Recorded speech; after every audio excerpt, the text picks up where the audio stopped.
I'm writing a program right now called Recreation, and I actually finished 24 hours worth of the curriculum, and I'm working on the next 24 hours. The week-long wellness instructor certification includes the opportunity to focus on 24 hours of instructional design and research, and then the next 24 hours of business building and marketing. And what a fun experience this has been. It really came out of the blue as a result of the coronavirus, and it has to do with recreation. And the first 24 hours was created exclusively to be trained at Aloft Hotels because of their inspiration with Remix, Refuel, Recharge. But in reality, the Wellness Instructor certification is a real integration of 48 hours of my professional education and my certifications. And so the positive outcome of all of my education and experience is that I am an adult educator, and I have 5 years at the bachelor level of training in psychology and safety studies like occupational safety, health and wellness, CPR, health and wellness, basically 6 college courses in safety studies, and then a total of about 123 credit hours in the arts, in psychology, and then of course a variety of coursework from the SUNY system up in Buffalo. And then during my bachelor's training, I came to University of South Florida for 1 semester, and I studied 2 courses. One was the psychology of women, and the other one I think might have been nutrition. I can't remember, but I took 2 classes in USF in Tampa.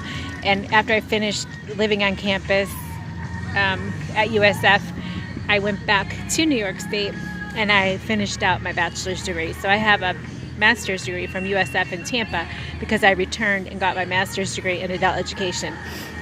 The benefit of training in adult education is that they teach you how to study and research to teach. So in order to be a teacher, you have to really learn the material so that you can teach others. So in teaching others is how you can apply it for yourself, meaning it's a constant reinforcement. So I used to say I teach best what I need the most, meaning after I graduated with my master's, I studied personal training in nutrition, and then more nutrition in low glycemic nutrition.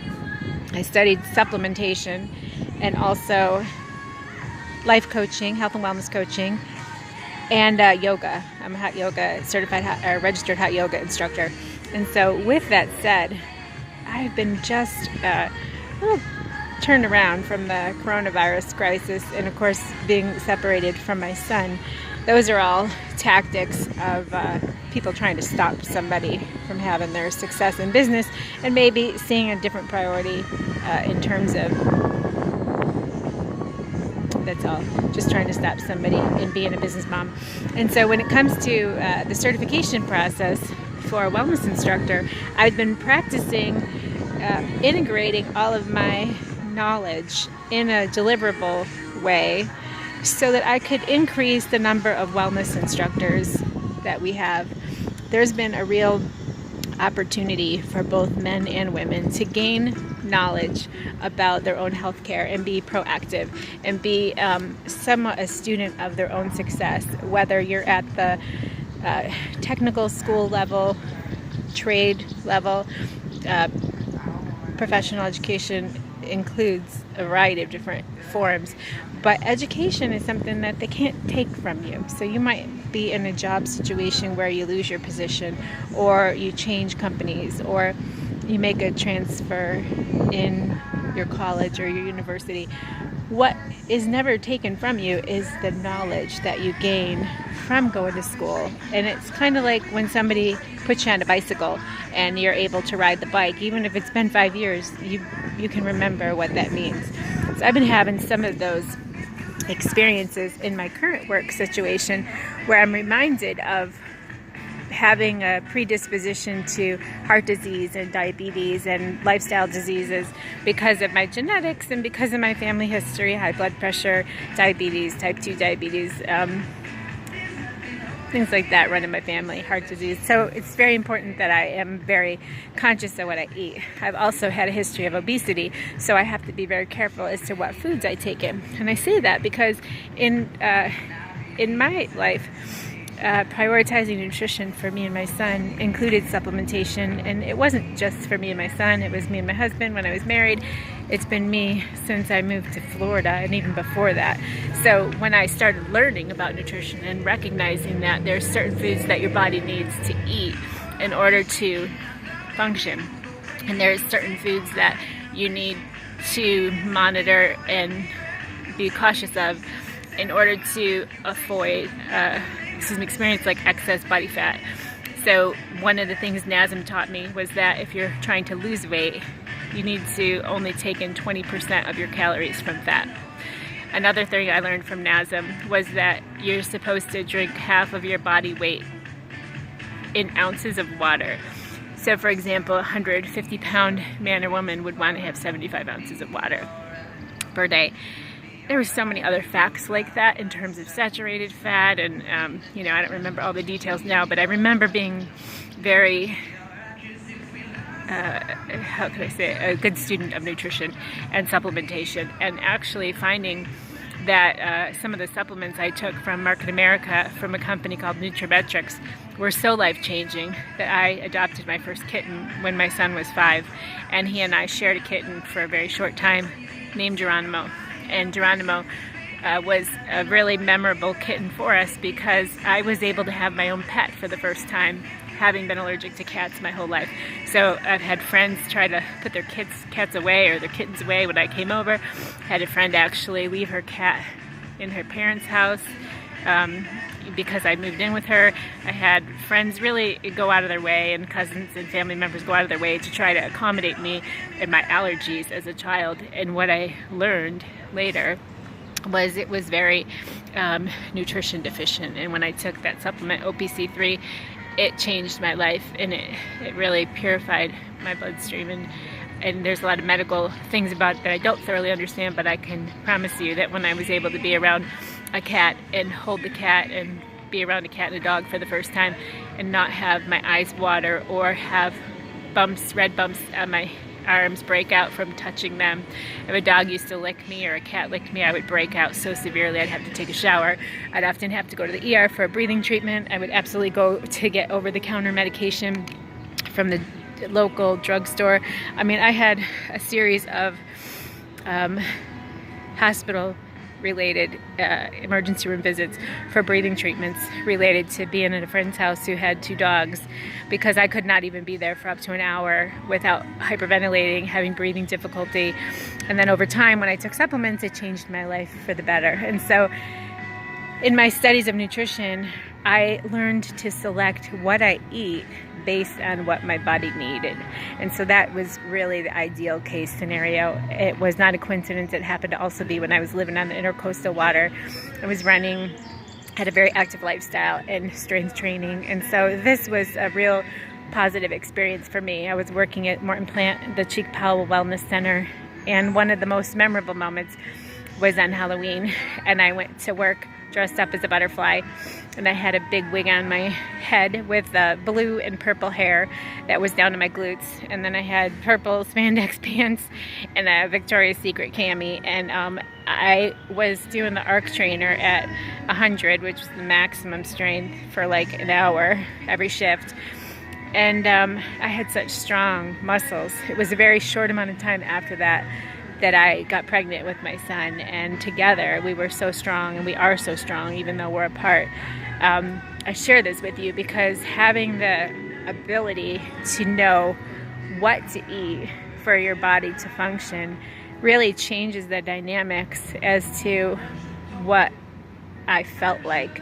Meaning, when you're taking in the right amount of nutrition and you're kind of avoiding the other foods, you become very sensitive and very aware of what your body feels like when you have excess of something or when you're deficient in something. And so you also, through more research, can learn things like gluten. For me, I became sensitive to gluten, and probably was always sensitive to gluten, but just didn't know because I hadn't gotten down to the bare bones of what was important.